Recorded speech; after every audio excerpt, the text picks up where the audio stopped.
Apple anuncia un nuevo sistema para combatir la pornografía infantil que ha enfurecido a la comunidad de expertos en privacidad y seguridad.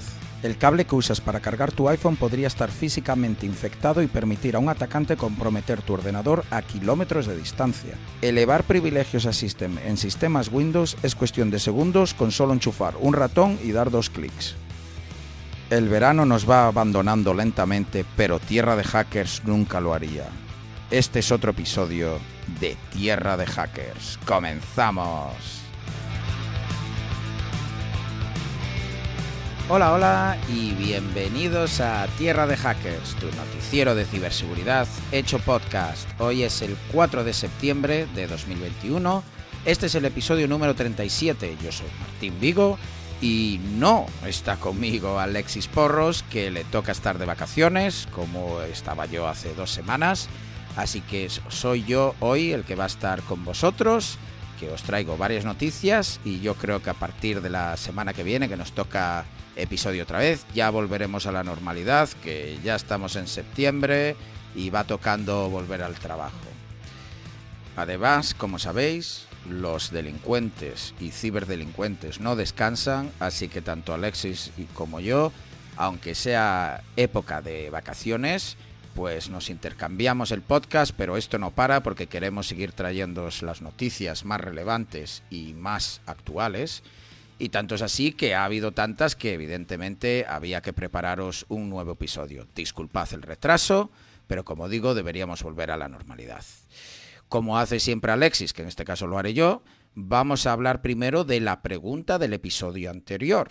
Y me pareció muy interesante, ya que Alexis hablaba de la noticia sobre el ataque que hubo a Polynetwork, y la pregunta que planteó era la siguiente: en relación con el ataque y el robo a la red Polynetwork, ¿creéis que las redes de blockchain deberían ser reguladas? Y os dio 4 opciones. Una era sí y evitar este suceso, otra era sí para más seguridad, la tercera era depende del blockchain y la cuarta era no deberían estar reguladas, libertad. Y esa fue precisamente la que ganó con un 44.8% de votos de nuestros queridos oyentes. En medio, entre un 27 y un 24, está la de sí para más seguridad y depende del blockchain, y solo hay un 3.4% de la gente, de los oyentes, que votaron sí y evitar este suceso. Así que está claro que nuestra querida audiencia quiere mantener el blockchain y las criptomonedas y todas las aplicaciones que corren sobre tecnología blockchain libres, sin ningún tipo de mano o controlada por ningún tipo de entidad o gobierno, y que reine la libertad. Bastante interesante.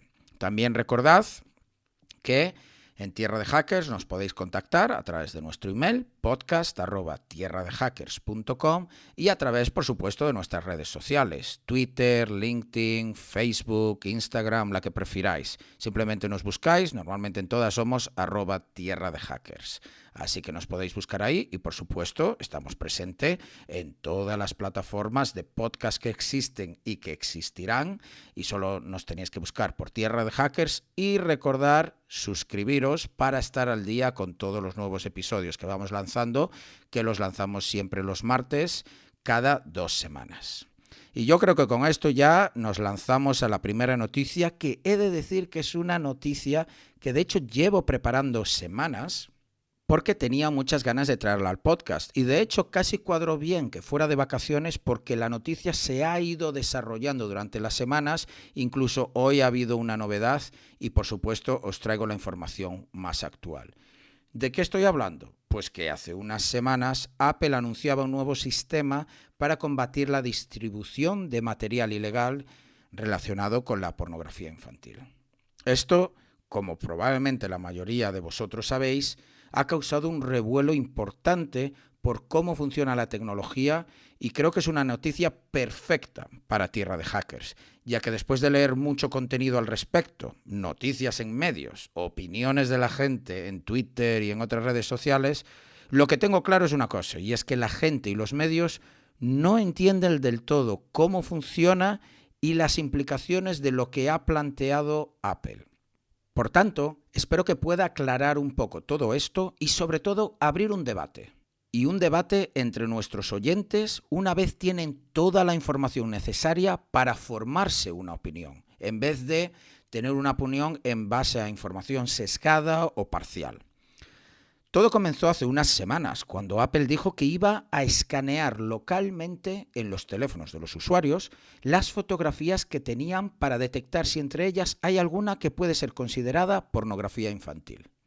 Con esta información, los medios y opiniones explotaron, variando desde que Apple había puesto una puerta trasera en los iPhones hasta que este era el fin de nuestra privacidad y, por otro lado, que este sistema es absolutamente necesario para luchar contra la pornografía infantil y que no hay nada que temer si no contienes este tipo de material ilegal.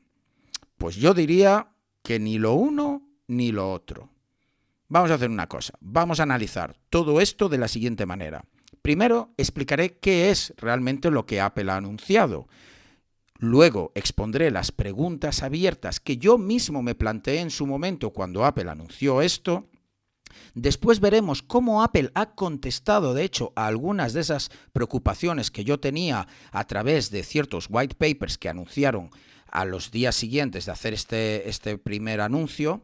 Y por último, plantearemos las cuestiones que aún quedan abiertas después de tener toda la información que Apple ha ofrecido, tanto técnica como respondiendo a dudas.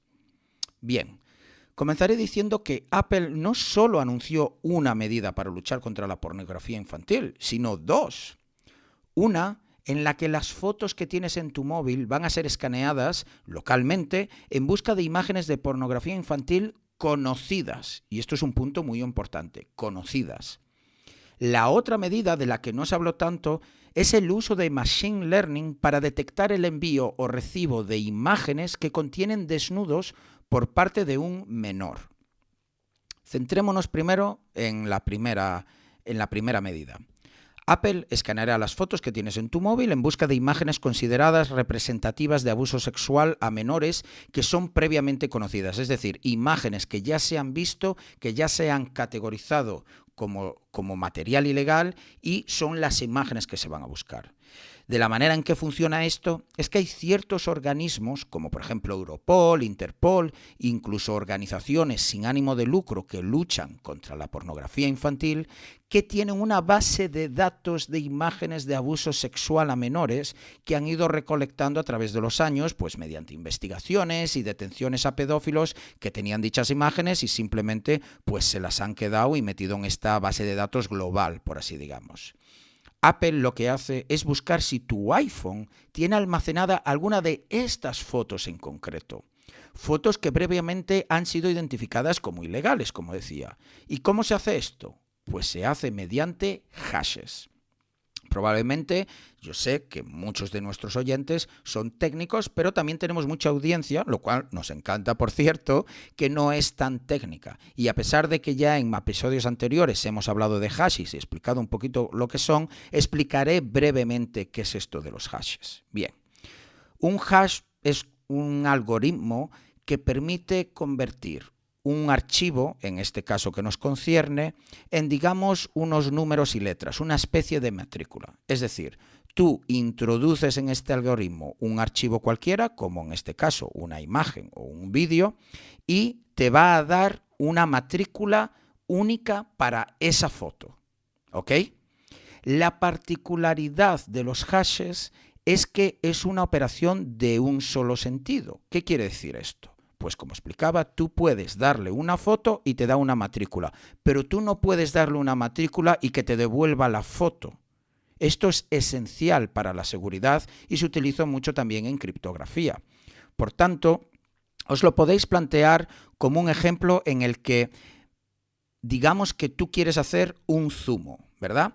Y para un zumo, pues tú utilizas una serie de frutas, una naranja, un plátano y una manzana. Lo pasas por una licuadora, que sería el algoritmo de hash, y lo que te sale es un zumo.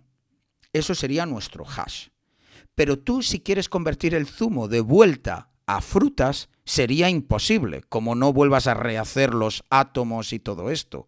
Por tanto, es representativo de una hash. Tú puedes pasarle frutas a la licuadora y te sale zumo, pero tú no puedes darle zumo a la licuadora y que te salgan frutas. Pues esto es exactamente lo mismo. Lo que hace Apple es escanear todas las fotos que hay en tu teléfono, y eso se hace en el teléfono, y calcular las matrículas de todas tus fotos. Y el siguiente paso es compararlas a la base de datos de matrículas que le ha dado Interpol y, en este caso, de hecho, en concreto, organizaciones sin ánimo de lucro, con todas las matrículas de imágenes de pedofilia. Es decir, el iPhone va a contener esta base de datos, pero evidentemente no de imágenes, sino de matrículas de imágenes conocidas que contienen abuso sexual a niños. Y va a comparar las matrículas que ha calculado de tus propias fotos en el teléfono y compararlas con la base de datos. En el momento que encuentra que hay alguna en esa base de datos, sabe, sin tener que saber la imagen Apple, sabe que tú tienes una imagen que ha sido detectada o identificada como pornografía infantil. Por tanto, una de las primeras aclaraciones es saber que Apple realmente, en principio, luego entraremos en más detalle, no es que esté mirando tus fotos, sino que realmente está calculando una matrícula, y eso es con lo que opera, precisamente para preservar, insisto, en principio, la privacidad de tus fotos, a no ser, por supuesto, que se detecte que es pornografía infantil. Hablemos ahora de la segunda medida que Apple va a hacer. Apple escaneará imágenes compartidas a través de iMessage, su servicio de intercambio de mensajes, mediante al menos un menor, para detectar fotos que contienen cuerpos desnudos. Si es así, mostrará un aviso antes de que se pueda ver la imagen. Básicamente, un aviso en el que dirá: oye, mira, creemos que en esta imagen hay un cuerpo desnudo, ¿estás seguro que quieres verla? Y si el usuario de ese iPhone, el dueño de ese iPhone, tiene 13 años o menos y el menor decide ver la imagen, notificará a sus padres. Esto es, si la cuenta de iCloud de ese teléfono es parte del Family Plan, del plan familiar que tiene Apple. Para los usuarios de Android o la gente que no lo conozca, Apple hace unos años anunció el plan familiar, es decir, cuentas de iCloud que se pueden unir hasta 6, creo que son, como una cuenta de una familia. Y esto se utiliza, por ejemplo, cuando un niño quiere comprar algo en una app, el padre tiene que aprobarlo y cosas de estas, ¿no? Pues ahora se ha añadido esta capacidad. Es decir, si un menor recibe una imagen que se detecta que tiene algún desnudo, el menor podrá elegir si ver la imagen o no. Si decide no verla, no pasa nada, ni siquiera se notifica a los padres. Pero si decide verla, sí se va a notificar a los padres. La imagen no se mostrará a los padres, solo se le notificará. Y a partir de ahí ya los padres, es su responsabilidad lo que quieran hacer. ¿Cómo se detecta si hay un desnudo en esa foto? Porque recordemos que previamente hablábamos de fotos de pedofilia ya conocidas. En este caso son imágenes no conocidas. Por tanto, se utilizan algoritmos de Machine Learning. Es decir, mientras que lo que expliqué antes solo funciona con imágenes que se conocían previamente, aquí esto funciona para imágenes que no se conocen, ya que es un algoritmo de Machine Learning que estima si hay un desnudo y simplemente avisa del peligro. Ahora que entendemos por encima qué dos medidas Apple va a añadir, planteemos los problemas de privacidad y seguridad. Para ello expongo preguntas que, como decía, yo personalmente me vinieron a la mente cuando leí esto que quería implementar Apple. Primera pregunta: ¿quién controla los hashes que se añaden a esa base de datos que son hashes o matrículas de imágenes de pornografía? ¿Cómo nos aseguramos que todas las matrículas que hay en esa base de datos a las que se está comparando las fotos que tú tienes solo contienen matrículas de imágenes de pornografía infantil? ¿Qué pasa si un gobierno opresor puede añadir hashes referentes, por ejemplo, a imágenes de una protesta? Pongamos la primavera árabe, protestas en Egipto, o cuando hablamos de Dubái, de protestas contra los gobiernos, en los que la gente se levanta, o disidentes. Esas fotos empiezan a correr por las redes sociales. De hecho, es una de las herramientas que se suelen utilizar, y vemos como, por ejemplo, recientemente en países africanos durante las elecciones cortaron Internet precisamente para que la gente no pueda compartir información o imágenes en este caso. Entonces, hay gente que está participando en una protesta pacífica contra un gobierno opresor.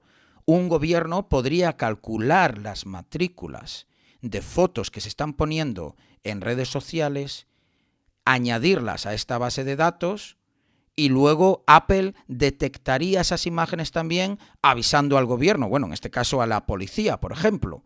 Y por tanto tú podrías identificar ya no a pedófilos, sino a gente que está protestando contra tu propio gobierno. Esto era algo que yo pensaba que puede ser un problema con este sistema.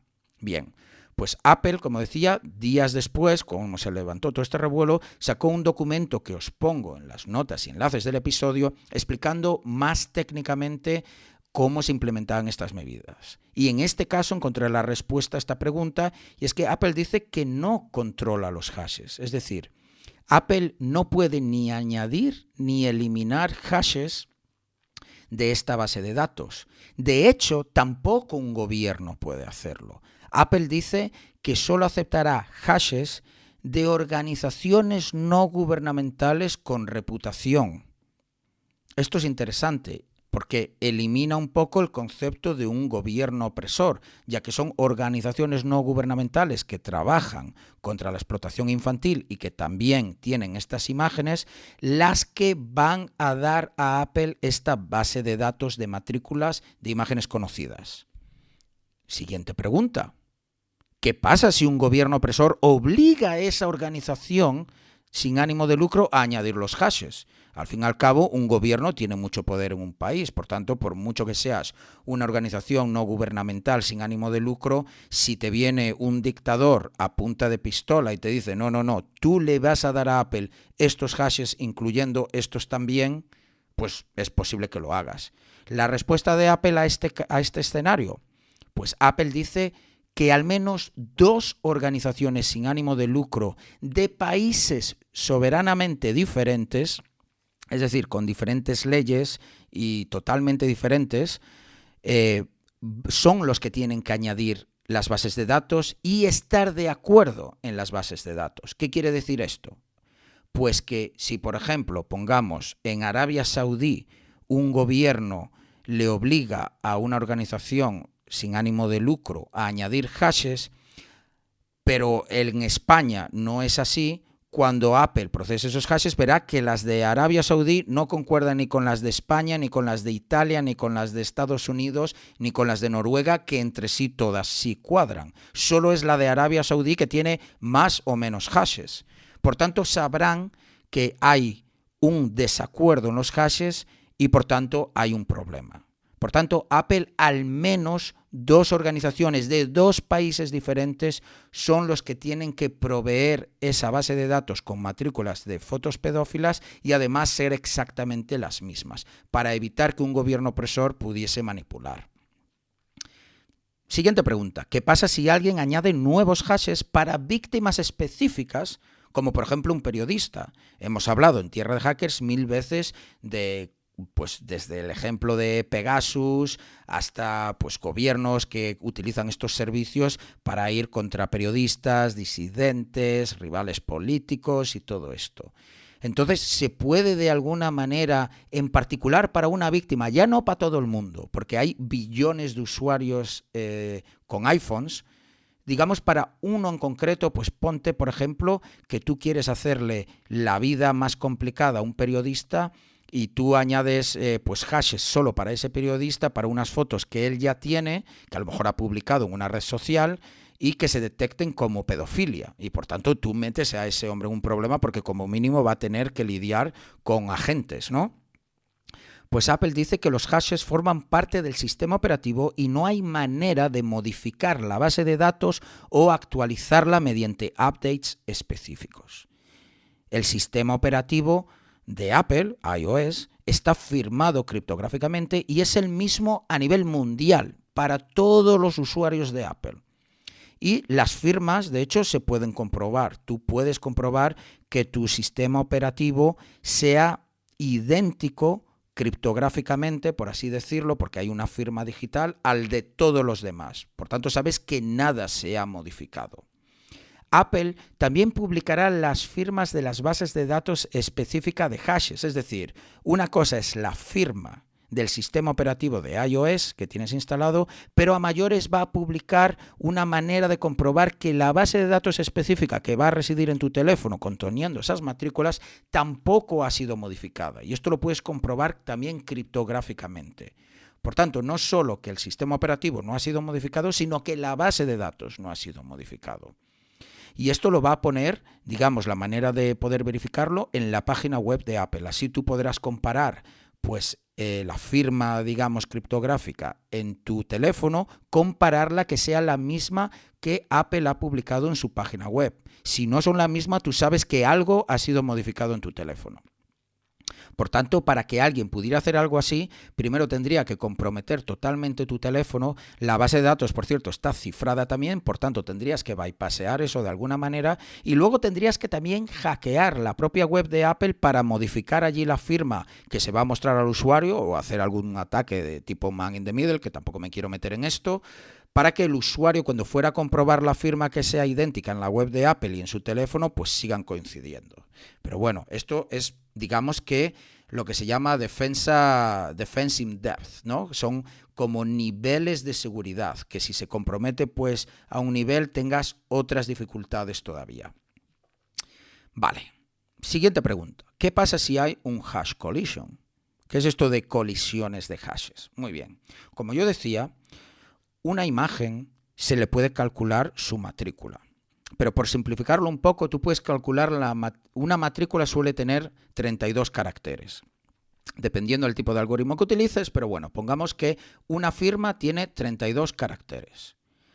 Pero tú puedes calcular la firma de cualquier cosa. Yo puedo calcular la firma de una película. Yo puedo calcular la firma de todo un sistema operativo, el hash en este caso, perdón.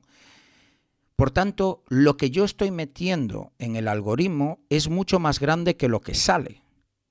Yo puedo meter 64 caracteres y que me dé una firma de 32. Por tanto, como es más grande lo que entra que lo que sale, puede haber colisiones. De hecho, matemáticamente las hay. Una colisión es que dos entradas diferentes, por simplificarlo, dos números de 64 dígitos diferentes, den la misma matrícula, porque como hay muchas más entradas que salidas posibles, ¿no? Puede haber números de 64 dígitos, 65, 66, pero la matrícula siempre es 32. Por tanto, hay infinitas, literalmente infinitas entradas, pero solo hay 32 dígitos de firmas posibles.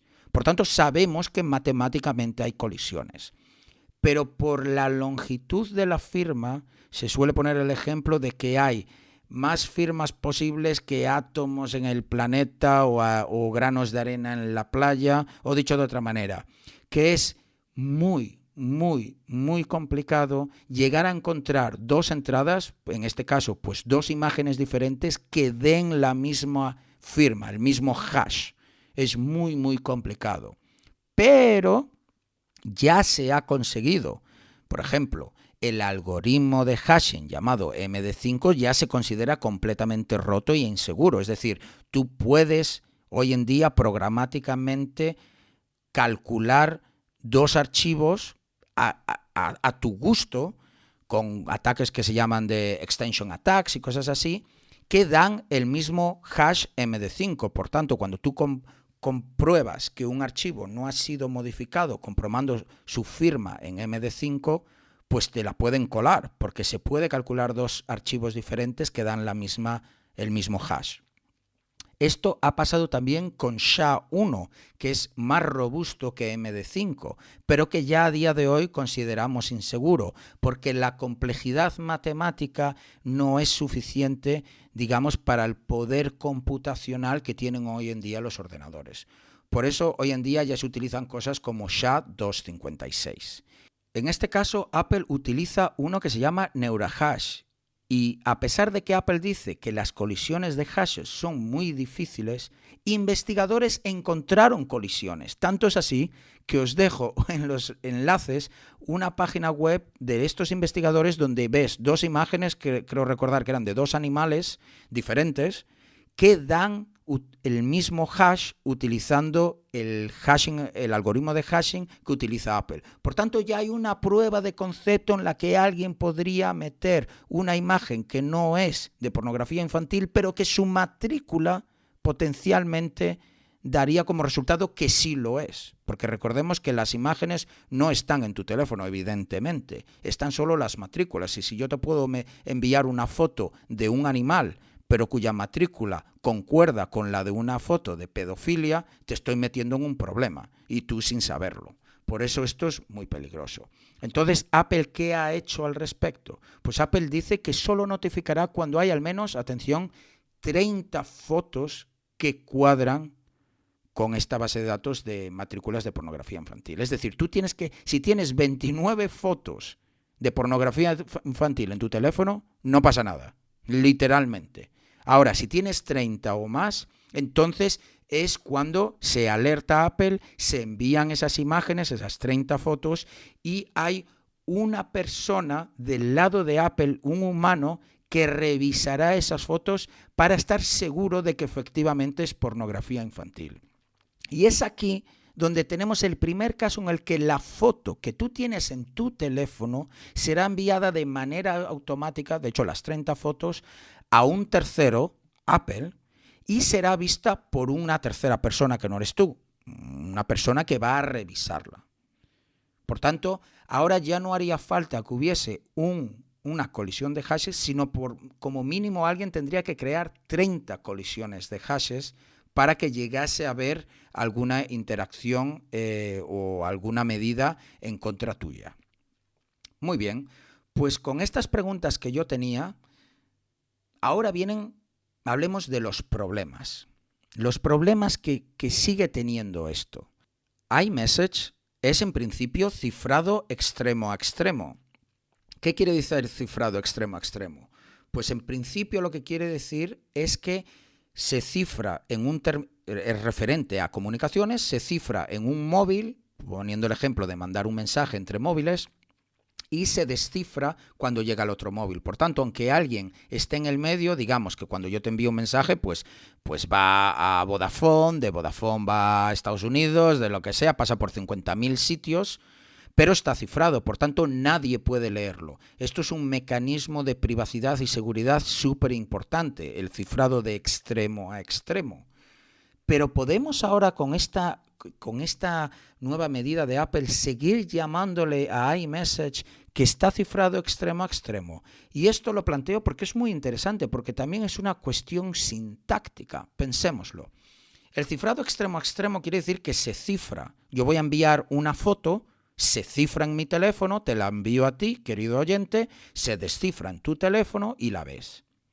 Claro, en principio, cuando está en mi teléfono, está sin cifrar antes de que yo la envíe. Y es ahí cuando la está escaneando Apple. Y cuando yo te la envío, se cifra, pero te llega a tu teléfono, se descifra y es ahí cuando Apple la escanea. En ese sentido, podríamos decir que sí, que todavía es cifrado extremo a extremo.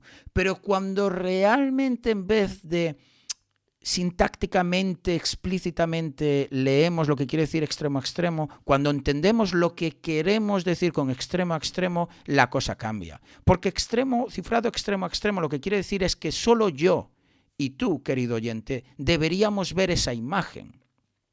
Eso es de lo que se trata la protección de cifrado extremo a extremo, que solo los dos interlocutores, las dos personas que se están comunicando, pueden ver, son los únicos que ven la comunicación y los datos y los mensajes y las imágenes y lo que sea que se envía.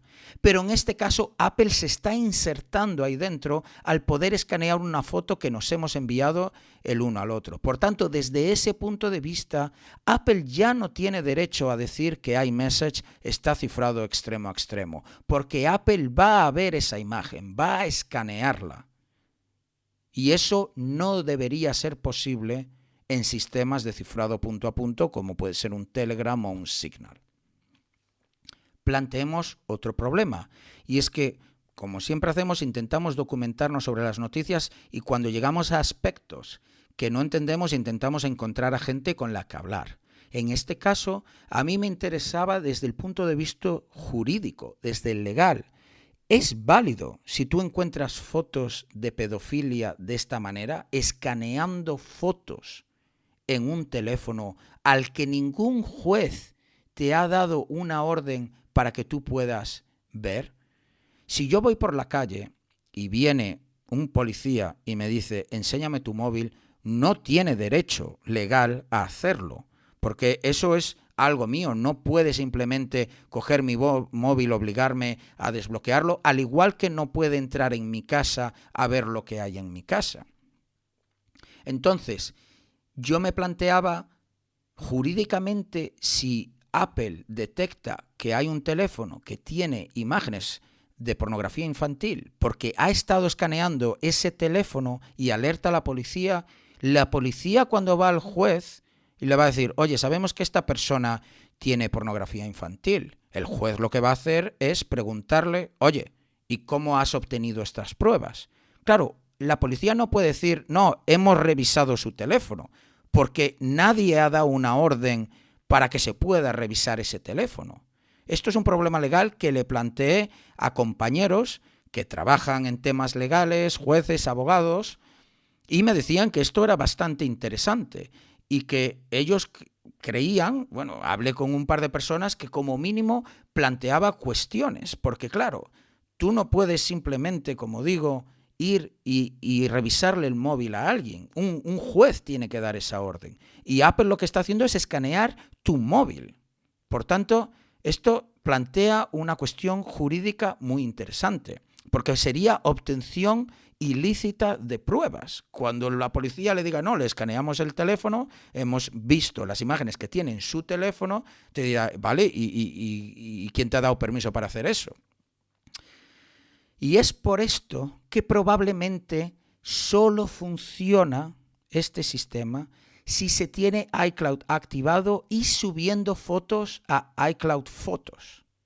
Esto es muy interesante. Es decir, el sistema de protección para menores cuando envían o reciben imágenes que potencialmente contienen desnudos y alerta a los padres, solo funciona si tienes activado iCloud Fotos, es decir, que se estén subiendo las fotos que tú sacas a los servidores de Apple, porque esto ya cambia ahora jurídicamente, porque tú ahora estás almacenando de manera automática las imágenes que tienes en tu teléfono en servidores de Apple, en un tercero. Por tanto, el equivalente jurídico ya no sería que alguien va a tu casa sin permiso, sin una orden de registro, a ver lo que tienes en casa. Esto sería como que tú alquilas un almacén y guardas cosas ilegales ahí, guardas drogas. Ya jurídicamente cambia, porque tú estás alquilando un servicio de un tercero con sus propios términos de servicio que tú potencialmente estás incumpliendo. Y de hecho los incumplirías porque tú no puedes tener pertenencia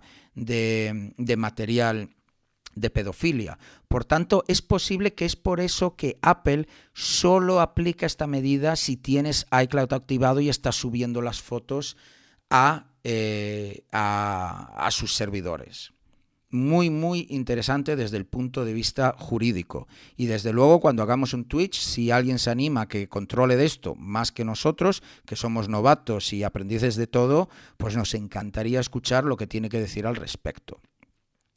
Otro problema que tenemos con este sistema, y perdonad que me alargue, pero es que me parece una noticia súper interesante. Apple sigue sujeto a las leyes locales. Apple opera en sitios como China. Hay millones de chinos que tienen iCloud. Y sabemos las reglas y obligaciones y exigencias del gobierno chino cuando quieres operar en su país. Por tanto, esto cuestiona problemas, porque si bien estamos hablando de que son asociaciones no gubernamentales las que proveen de hashes para calcularlas, si tienes alguna imagen de pedofilia, China puede exigir legalmente que eso no sea así. China puede decirle a Apple cómo tiene que operar en su país. ¿Y vosotros creéis que una empresa privada que tiene millones de clientes en un país va simplemente a decir, no, con esto no estoy de acuerdo y voy a perder millones de clientes inmediatamente? Yo no sé Apple, no sé Tim Cook y no sé los que trabajan allí. Pero desde luego los inversores seguro que no van a estar muy contentos al respecto. Y al fin y al cabo, cuando eres una empresa pública, tú le tienes que pasar cuentas, le tienes que dar cuentas a los que han puesto pasta para que sigas operando. Ese es otro problema que veo, que por muchas medidas que apliquen, tú sigues sujeto a las leyes locales del país donde operas. Y está China y muchos otros países donde Apple está operando. También es indiscutible que Apple ha cruzado una línea roja, por muy sutil que sea. Se escanean tus fotos privadas en tu propio dispositivo. Fotos que se van a subir, pero que todavía no se han subido aún. Y es que es aquí donde está el quid de la cuestión. Una cosa es que tú subas fotos a un sitio y se escaneen allí, y otra muy distinta es que se escaneen en tu propio dispositivo, que es de tu propia propiedad. Es tu dispositivo. Es lo mismo que, insisto, que si alguien viene y quiere ver lo que tienes en tu coche, o en tu casa de vacaciones. Es que no puede legalmente. Por eso tenemos leyes para proteger eso. Una delgada línea roja que, de todos los que podían haberla cruzado, ha sido Apple el que lo ha hecho. La empresa a los que todos miraban como ejemplo de privacidad, incluido yo. Y que su material de marketing en los últimos años gira constantemente en torno a la privacidad que ofrecen.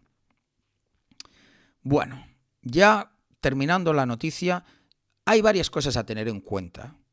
Google, Twitter, Microsoft y otros ya han estado escaneando las fotos que subes con sistemas similares durante años. Apple no está haciendo nada nuevo.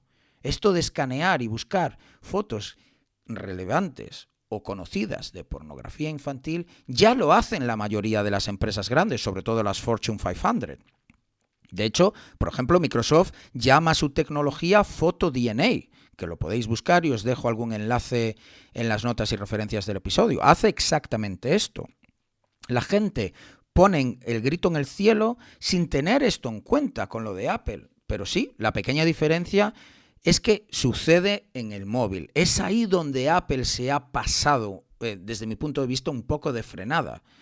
Pero realmente aplica solo si estás subiendo las fotos a iCloud, como decíamos. Por tanto, es que se está jugando en esa delgada línea roja. De hecho, el mismo Apple ya ha estado haciendo esto también durante años. Apple ya ha estado escaneando y buscando en tus fotos si hay pornografía infantil. Esto lo ha sacado hace unos días 9to5Mac, que es una página web dedicada a todo el tema de Apple, y en concreto lo hacían en Apple Mail, ya que Apple Mail no tiene cifrado punto a punto. Y cuando tú envías fotos, es decir, desde tu correo @iCloud o @MobileMe, que era el de antes, Apple ya estaba escaneando. Si tú envías una foto desde ese correo electrónico, Apple ya estaba aplicando esto. Y sin embargo, nadie había dicho nada hasta ahora. También comentar que una serie de cientos de organizaciones y expertos han escrito una carta abierta a Tim Cook pidiéndole que cancele este proyecto. Esto hay que tenerlo en cuenta también. Cientos de organizaciones y expertos, no 4 tíos en change.org.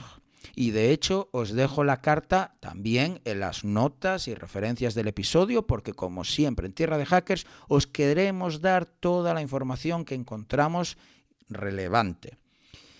Y por último decir que unos investigadores acaban de salir también a la luz diciendo que ellos ya hace años intentaron implementar un sistema parecido y son los primeros que a día de hoy reconocen que se dieron cuenta que no es posible hacerlo sin que suponga un riesgo para el abuso en un futuro. O sea que tenemos investigadores de, no recuerdo ahora mismo la universidad, que intentaron hacer esto hace años y abandonaron el proyecto porque se dieron cuenta que es que hacer sistemas de escaneo local del lado del cliente no se puede hacer de manera segura o de manera que no sobrepase leyes de protección de privacidad esenciales.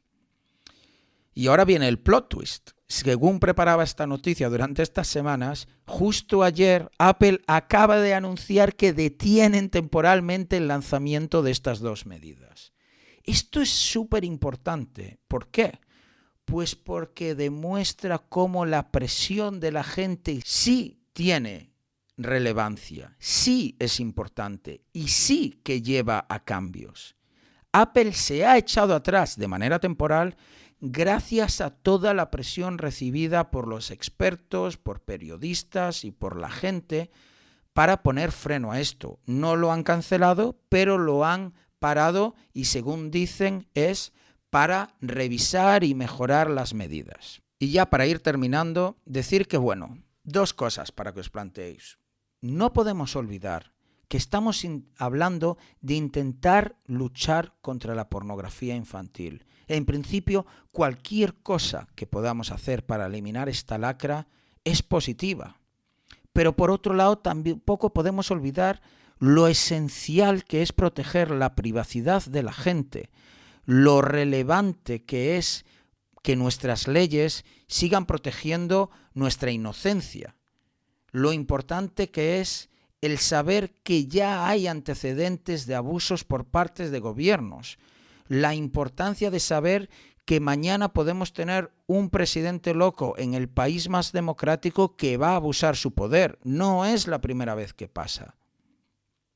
Y voy a terminar la noticia, que ya lo he dicho 3 veces, perdonad, queridos oyentes, con una frase que me gustó mucho de Snowden. Como sabéis, el típico eslogan, o si le dais la vuelta al iPhone, veréis que pone Apple diseñado en California. Pues Snowden escribió un artículo, que también os dejo en las notas de referencias, que terminaba así: Apple diseñado en California, construido en China, comprado por ti y nos pertenece a nosotros. Me encantó esta frase.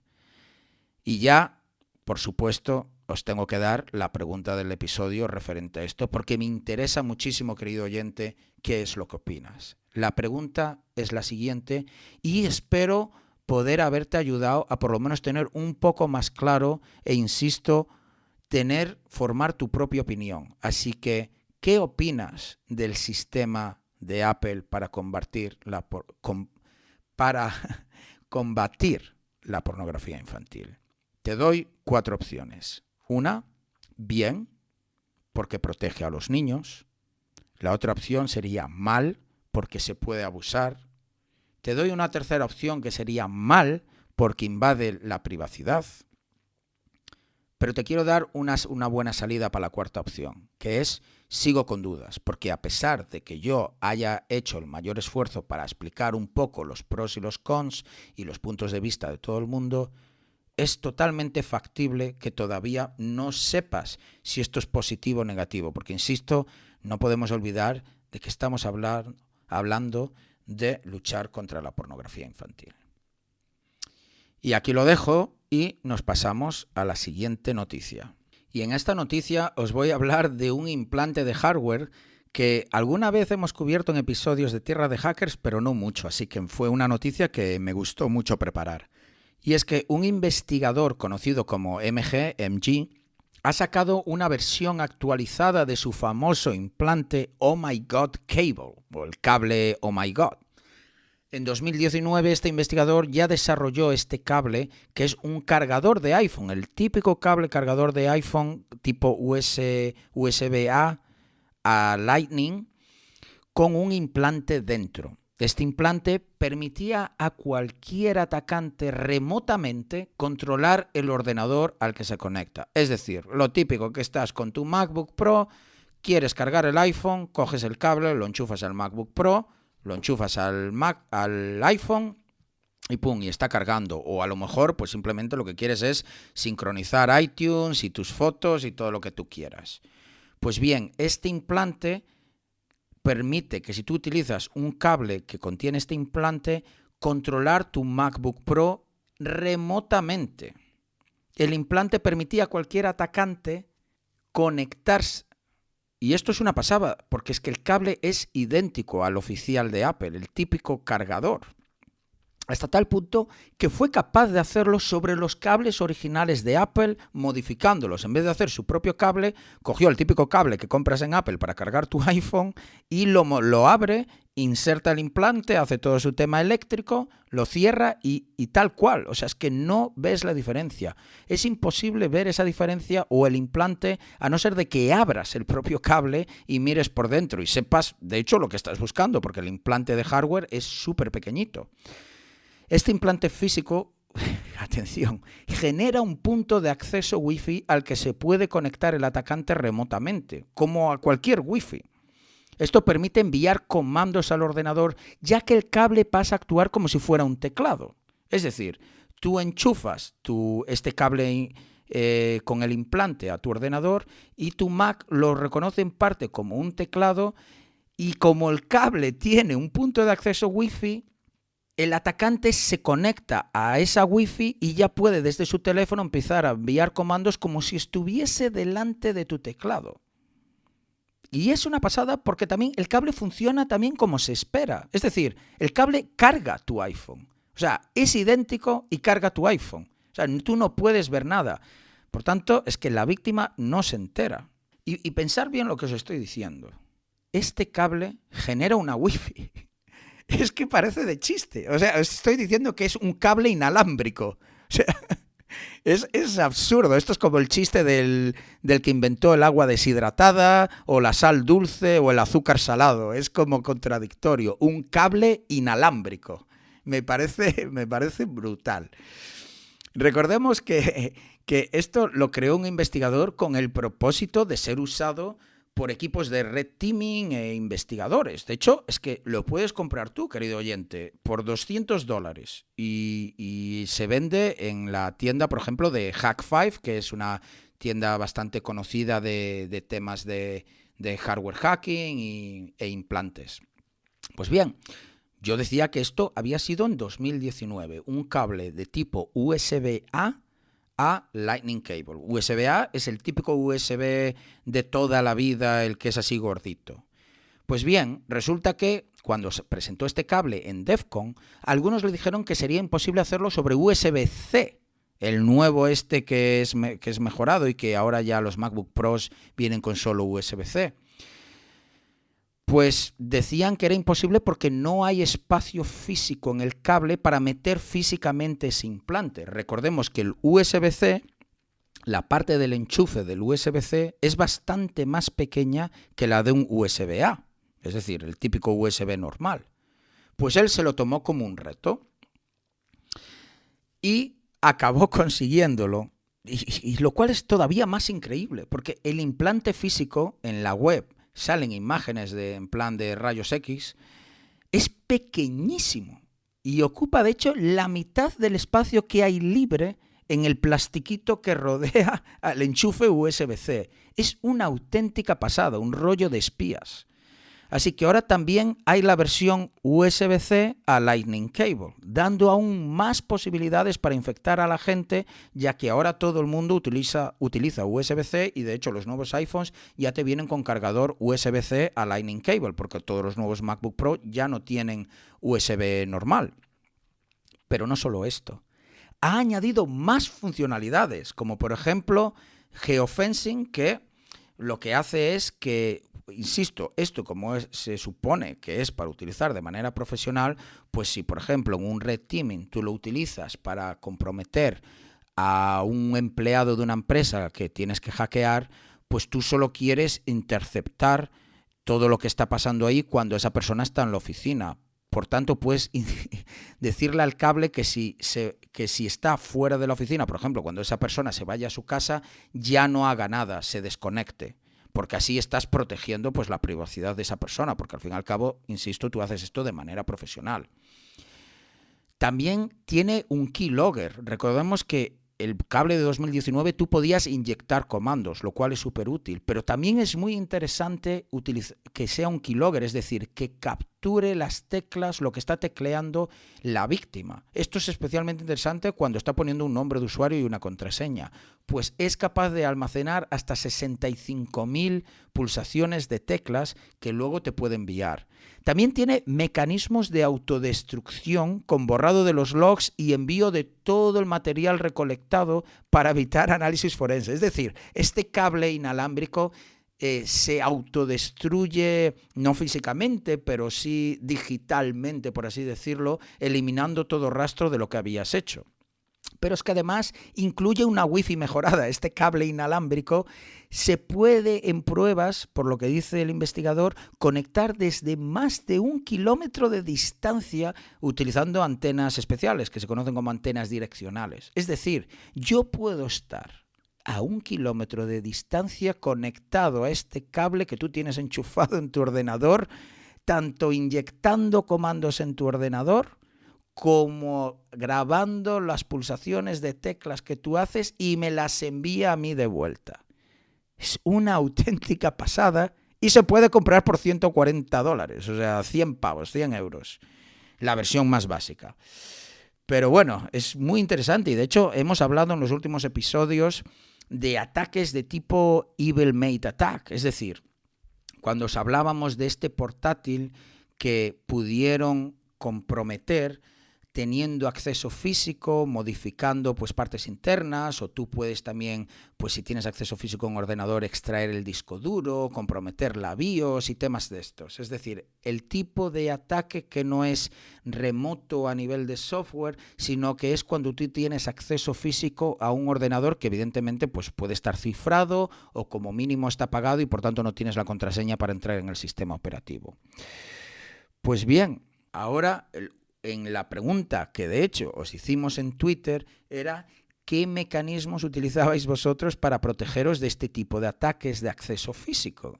Y entre las preguntas más votadas estaba no pierdo de vista nunca mi ordenador. Pues bueno, ¿sabéis qué? Ahora ya no podéis perder de vista vuestros cargadores, los cables. Tampoco los perdáis de vista, porque uno os puede hacer el cambio, ya os digo, $130 y comprometer vuestro ordenador a 1 kilómetro de distancia desde su casa.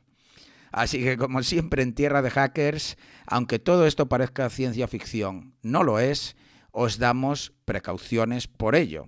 ¿Qué podéis hacer? Bueno, por un lado tenemos el típico, lo que se conoce como un condón USB. ¿Qué es esto de un condón USB? Bueno, pues es una especie de USB al que tú le enchufas el cable. ¿Y qué hace esto? Pues lo que hace es deshabilitar la parte de transmisión de datos en el cable. Tú cuando enchufas un USB, digamos que hay cables por dentro que algunos pues llevan la corriente, lo que permite cargar tu iPhone, pero hay otros que transmiten datos, lo que permite pues enviar fotos a tu ordenador, hacer backups y todo esto. Digamos que son como cables diferentes. Pues cuando tú utilizas un condón USB, que viene siendo un enchufe que enchufas en tu ordenador, al que le enchufas el USB, deshabilita la parte de datos. Por tanto, solo permite pasar la corriente. Así que aunque estuvieseis utilizando un cable de estos, como la parte de datos no funciona, solo cargaría vuestro iPhone y ya está. O sea que podéis utilizar algo de esto. Luego, pues lo típico, ¿no? No utilicéis cables prestados. Sobre todo esto es importante en aeropuertos. Estoy seguro que habéis visto los típicos servicios estos de cargarte el iPhone, que a veces son como cajetines, que tú metes tu teléfono y lo dejas cargando y pagas, yo qué sé, 2 euros o lo que sea, y lo dejas cargando ahí. Claro, esos son cables de esa máquina. Pues ahí sería, si yo quisiera ser malicioso, sería uno de los sitios donde a lo mejor intentaría hacer algo, aunque bueno, en este caso sería solo posible para afectar a tu teléfono. Normalmente este cable lo que quieres es comprometer el ordenador al que está enchufado, pero tengamos esto en cuenta.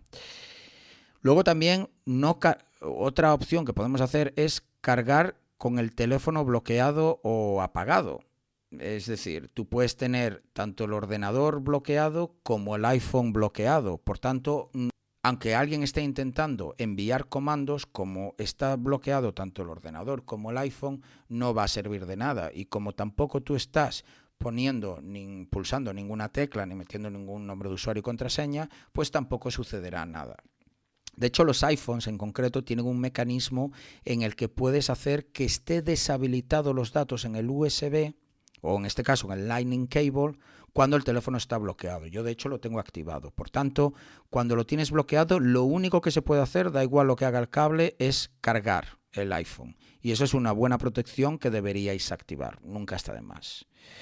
Y diré ya, para terminar la noticia, anecdóticamente, que en conferencias de seguridad, sabéis que a veces hay como la parte de exposiciones y tal, donde están las empresas pues vendiendo sus productos, yo he visto a la NSA con sus propios puestos que están allí pues para intentar atraer talento e invitar a gente a que intente unirse a la NSA para trabajar con ellos y tal, y que tienen cargadores de iPhones y de Androids en plan broma, ¿no? Te dice, oye, si quieres cargar el iPhone aquí tal, te hacen en plan la coña esa. Por algo será, yo lo voy a dejar ahí, por algo será. Otra anécdota que recuerdo es que en una conferencia de seguridad la NSA regalaba pegatinas de estas que pones en la cámara, que la deberíais tener todos, cubrir vuestra cámara, nunca está de más. Pero un investigador se dio cuenta que recogió una de esas que las daban gratis, era así como de color lila. Se dio cuenta que aplicando ciertos filtros podías ver a través, muy mal, pero se podía ver a través la persona que estaba del otro lado. Quizá no identificarle la cara, pero sí el perfil y tal.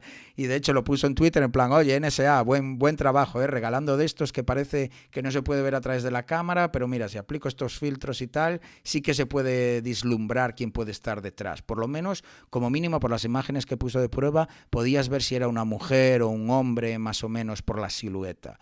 Muy interesante, y ahí está la NSA en conferencias de seguridad haciendo de las suyas. Me pareció muy buen troleo. Y bueno, nos vamos ya con la última noticia, que también es bastante interesante. Y, una vez más, un investigador, uno de tantos, cuyo handle en Twitter es John Hat, ha conseguido elevar privilegios a System en sistemas Windows con solo enchufar un ratón y hacer 2 clics. Así de fácil, como lo oís. Pero vamos sobre todo a explicar un poquito qué quiere decir todo esto que acabo de decir. Vamos a ver. Ya sabéis probablemente la mayoría lo que es elevación de privilegios. Elevación de privilegios viene siendo un tipo de ataque en el que uno puede obtener más funcionalidades en un sistema en el que tiene un usuario limitado. Normalmente, en un ordenador que no es el tuyo, pero tienes acceso, como puede ser el de una universidad o así, tú tienes un nombre de usuario y contraseña, es decir, un usuario, pero que puede hacer cosas limitadas. Lo típico es que si quieres instalar un programa, no te deja, pues porque no tienes ese privilegio, no tienes el privilegio de instalar programas. Esto se hace evidentemente por cuestiones de seguridad. Si tú quieres tener un ordenador que pueden utilizar mucha gente en una universidad y dejas que cualquiera haga lo que quiera hacer, pues claro, sería un problema de seguridad. Imagínate que tú lees tu correo ahí, tienes tus archivos personales y todo esto. Pues bien, tú puedes dar roles, ciertos privilegios a ciertos usuarios. Entonces, un tipo de ataque que se suele hacer una vez ganas acceso a un ordenador, normalmente lo ganas con un usuario, digamos, limitado en privilegios. Pues lo siguiente que se suele hacer es buscar ataques de elevación de privilegios, convertirte de un usuario normal a administrador. Lo curioso es que en Windows hay un nivel más de administrador. Un administrador puede hacer prácticamente todo, añadir nuevos usuarios, cambiar contraseñas, acceder a los archivos de todos, lo que tú quieras. Pero hay un nivel más que es el nivel System, y eso ya te permite pues hacer cosas más de bajo nivel, acceder a memoria y hacer, gracias a tener ese acceso, pues puedes hacer ataques mucho más relevantes en los que podrías obtener incluso contraseñas y cosas así. O sea que si ya obtener nivel admin en un Windows es súper relevante y un gran problema de seguridad, obtener el nivel de System ya es un sistema completamente comprometido. Digamos que el equivalente a un exploit que te hace jailbreak en el iPhone. O sea, acceso absoluto. Vale. Ahora que entendemos qué es esto de elevación de privilegios y la relevancia de poder elevar privilegios a nivel de System, ¿qué es esto de que enchufa un ratón y hace 2 clics y ya está? Bueno, pues resulta que Windows tiene el concepto de plug and play, que básicamente viene a facilitar la instalación de periféricos. Es decir, cuando te compras un ratón, un teclado, una impresora, lo que tú quieras, cachivaches para el ordenador, lo ideal es que lo enchufes y ya funcione. Enchufas el USB y ¡pum! Y en la mayoría de los casos es así, porque no todo el mundo tiene un amigo informático para que le vaya a instalar la impresora. Pero por detrás, para que esto funcione así, tu Windows tiene que instalar software de las empresas que han creado pues esa impresora o ese ratón, ¿no? Windows intenta hacer esto de manera automática, para hacerlo todavía más sencillo y totalmente transparente para el usuario, sobre todo porque, como digo, hay gente poco técnica. Concretamente, el software descargado de Razor para sus ratones, es decir, enchufar el ratón y te descarga todo esto, te permite elegir en la carpeta que quieres instalarlo. Es decir, cuando tú te compras un ratón de Razer, lo enchufas por primera vez, Windows Update va y se descarga no solo los drivers, sino también el software de instalación que te suele permitir configurar el ratón, sobre todo en estos ratones que son así de gamers más avanzados, ¿no? Y es lo típicas ventanas de donde tú le das a siguiente, si acepto, instálamelo. Vale.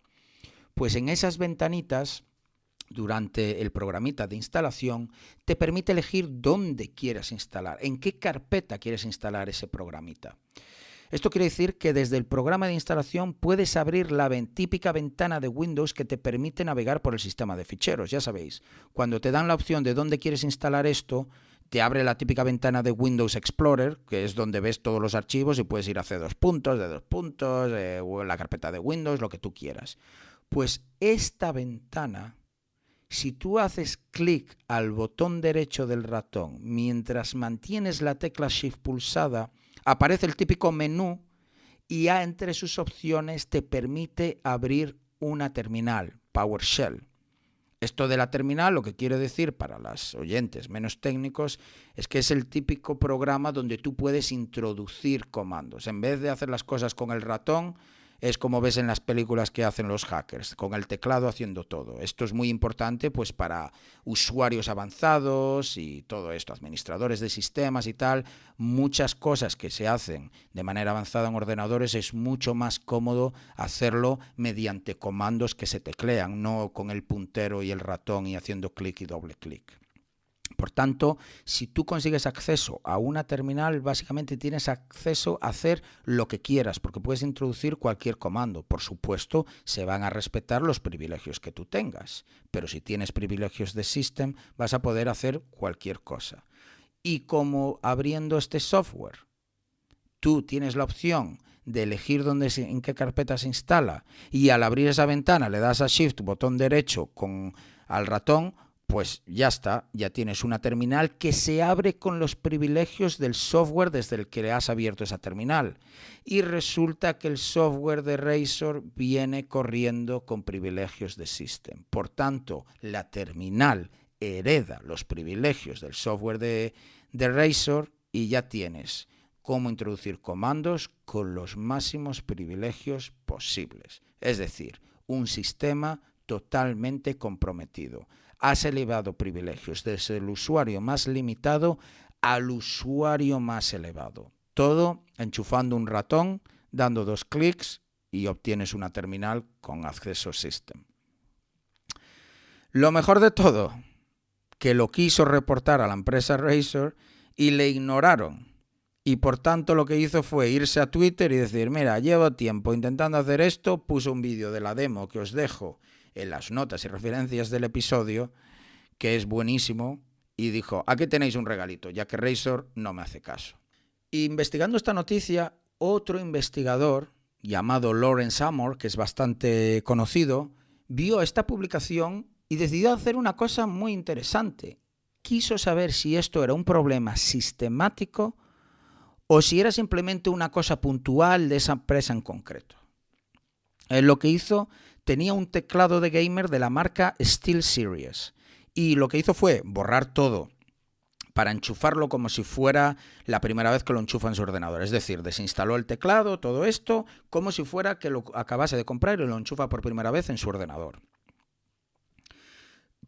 Al igual que con el ratón de Razer, Windows descarga automáticamente los drivers y software de la empresa SteelSeries para que el teclado funcione de manera automática.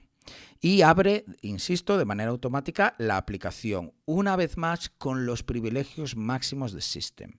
Por tanto, el investigador, al ver esto, todo lo que tenía que hacer es, como el otro investigador, encontrar una manera de abrir otra aplicación desde esa y obtener una terminal.